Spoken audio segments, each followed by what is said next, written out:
François le Suisse, bonjour. Bonjour à tous. Tout le monde vous connaît, vous êtes exploitant du Grand Palace, vous êtes complètement débordé. Merci infiniment d'avoir accepté d'être avec nous. Je me rappelle en plus en vous regardant, et c'est très amusant, je me rappelle un portrait d'artiste que nous avons fait il y a des années.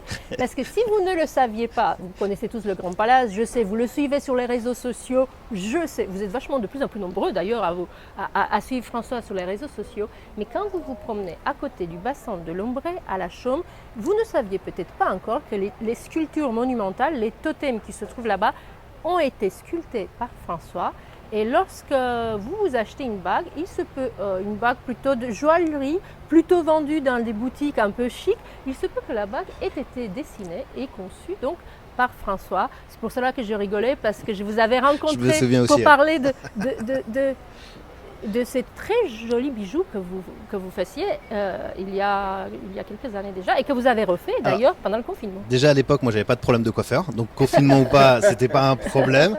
Donc ouais, je me souviens, on m'en parle beaucoup de cette interview parce qu'elle tourne encore et oui, ça fait chaud au cœur. C'est un peu notre métier, en tout cas, ça rejoint le métier d'exploitant de cinéma, qui pour pouvoir faire des bagues et de la sculpture, faut pouvoir être à l'écoute de quelqu'un.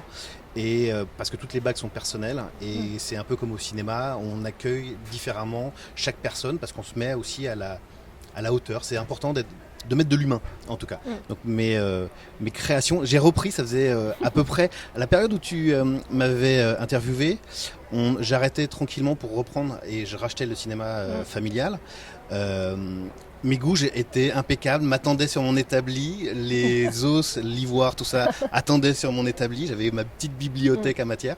Et là voilà, j'ai repris, j'ai pas perdu la main et on a fait, comme moi je n'en vis pas, c'est vraiment une passion.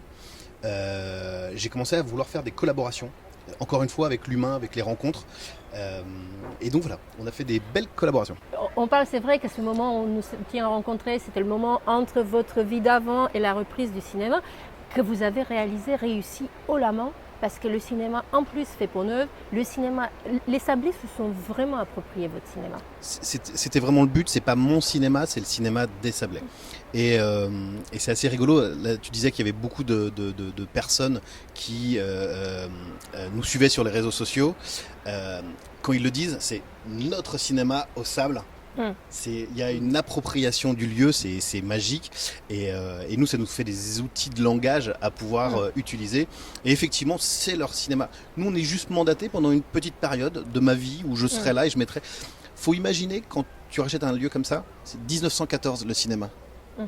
1914. Donc toi tu arrives en 2013 et jusqu'à ce qu'on voudra bien de nous. Ah bah on espère longtemps, nous on espère longtemps. À gérer un établissement, mais tu as le droit à un chapitre. Et on essaye de faire le meilleur chapitre possible.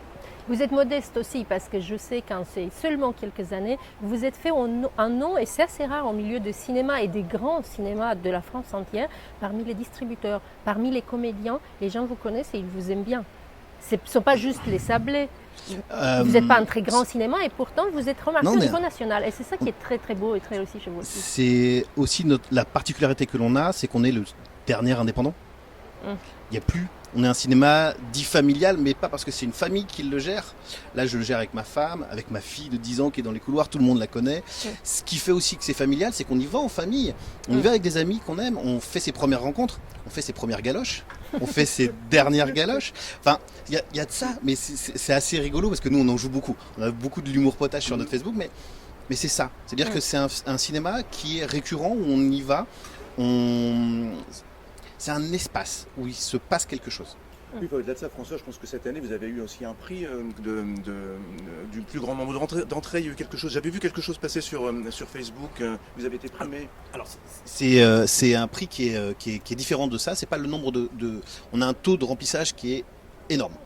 On a un taux, que ce soit en entrée ou sur Facebook, on a presque 9000 personnes qui nous suivent et on est la meilleure page de France. Il y a un taux de rebond qui est énorme dès qu'on met... Il est en train de me dire qu'il a plus de membres que moi. Ouais, je voulais le placer. Non mais lui il met. Alors François a ce talent unique. Il peut mettre sur son Facebook n'importe quoi. Il prend ce verre, il le met sur Facebook et tout le monde est émerveillé. Ça me rappelle une réplique de film, mais je la dirai pas, c'était vulgaire.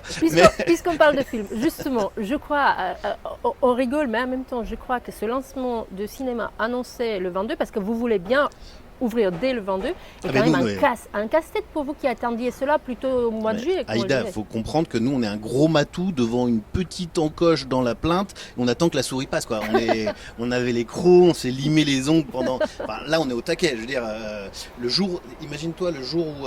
je tutoie. Oui. Le jour où on a fermé le cinéma, j'étais derrière la serrure, j'avais hiverné tout le cinéma...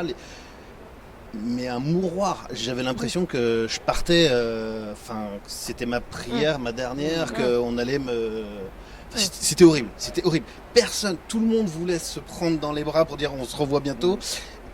Distanciation sociale, on ne pouvait pas le faire. Là aujourd'hui, 3 mois, 4 mois après, on va enfin pouvoir le faire. Alors ils avaient annoncé le 2 juillet. C'est sorti du chapeau, on ne sait pas d'où. Ils sortent le 22, ce qui pose énormément de problèmes. La vraie problématique que tu soulèves, c'est que nous, on est au taquet. Nos équipes, je peux te dire, c'est tous les jours, on s'est au téléphone, on s'envoie des messages. On a énormément participé avec eux, on a fait du sport, on les a entraînés. Dimanche prochain, on va faire du paddle avec eux. Et à la fois, c'est compliqué parce que pour sortir un film aujourd'hui, alors...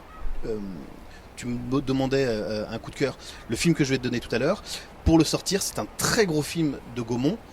Il faut plusieurs semaines parce que la ville des Sables, c'est une toute petite ville, mais on reprend des villes comme Paris, Lyon. Il y a les abris de bus à louer, il y a les télés à faire en ce moment, à part la tienne, où on peut avoir...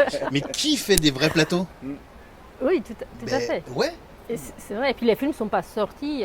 Et non, il n'y a plus d'affiches. Les affiches qui étaient prévues, on enlève... Parce que faut comprendre que du 14 mars au 22 juin, c'était plus de 200 films. 200 films qui devaient sortir. Donc là, ils en ont en stock et il va falloir les sortir. Donc il va falloir le faire intelligemment pour pas qu'il y ait un embouteillage, parce qu'on va y avoir de la distance entre les fauteuils, il va y avoir des règles d'usage, des nouvelles règles qu'il va falloir appréhender. Donc techniquement, on est prêt. Mais il va falloir quand même les promouvoir, parce que si on a des films que personne ne vient les voir, ça sert à rien. Oui, exactement. Je crois aussi que vous gardez la primeur du nouveau cinéma pour un peu plus tard. Oui. Vous attendez qu'on finisse nos microbes dans les anciennes salles avant. J'aimerais bien que tu tousses dans les anciennes salles et et que je revienne dans un mois dans les nouvelles. Quand est-ce que je pourrais tousser dans tes nouvelles J'espère que tu tousseras pas dedans déjà. Et c'est pas tout à fait vrai, je suis en train de changer la moquette de toutes ces salles. C'est ça. Sur les anciennes salles, tu vas tousser sur la mais moquette il neuve. Il sait tout. T'as suivi dimanche. T'étais très en forme. Ouais, alors on fait un petit coup de make-up. C'est toujours important. Là, on a des salles qui sont adolescentes. On a 17... tu dois savoir ce que c'est, 17 ans. Oui. Je ne me rappelle même plus tellement c'était loin. Donc on leur donne un petit coup. Elles étaient nickel. Quand les vendeurs de fauteuils, les vendeurs de moquettes sont venus, ils ont dit mais elles ont été changées depuis le début. Non, tout était impeccable. Mais on veut vraiment quelque chose d'homogène dans le cinéma. Et on veut pas d'anciennes salles et de nouvelles salles. Tout le cinéma sera neuf. Oui. La devanture le révèle. On a essayé de faire quelque chose de très classieux. On a la mairie qui a fait le devant du Vendée Globe, en tout cas l'entrée l'entrée du village avec quelque chose de très très beau. On a essayé, nous, à notre hauteur, de donner ce côté qualitatif à la ville qui le mérite réellement, qui est en train de monter en gamme. Donc on s'est projeté vraiment dans le futur à dire, voilà, qu'est-ce qu'un cinéma en 2020, projeté d'aller 10 ans d'avance. On a quelque chose de très classe, et ce qu'on voulait aussi, c'était de dire, on recommence avec nos petites habitudes, à reprendre, à accueillir les gens le 22 juin. Donc il n'y aura pas de cinéma le 22. On ouvrira les portes, on va accueillir, on va faire tout ce qui est... Alors là, pour le coup, c'est vraiment très local. Il y aura combien de films, vous pensez ? Le 22-23, on ouvre uniquement pour claquer la bise aux clients. Clairement, moi j'offre des cafés, on regarde les tickets, s'ils sont périmés, on les prolonge, on arrange tous les détails. Et D'accord. le cinéma, c'est les mercredis que les films Ah sortent. oui, Donc oui, sortir un évidemment. film Mmh. 2 jours Déjà, avant, ouais. il n'y a pas d'intérêt. C'est vraiment donner de la confiance. On a besoin, Viviane le disait tout à l'heure, dans les Mm. baigneuses, on a besoin de donner de la confiance aux gens.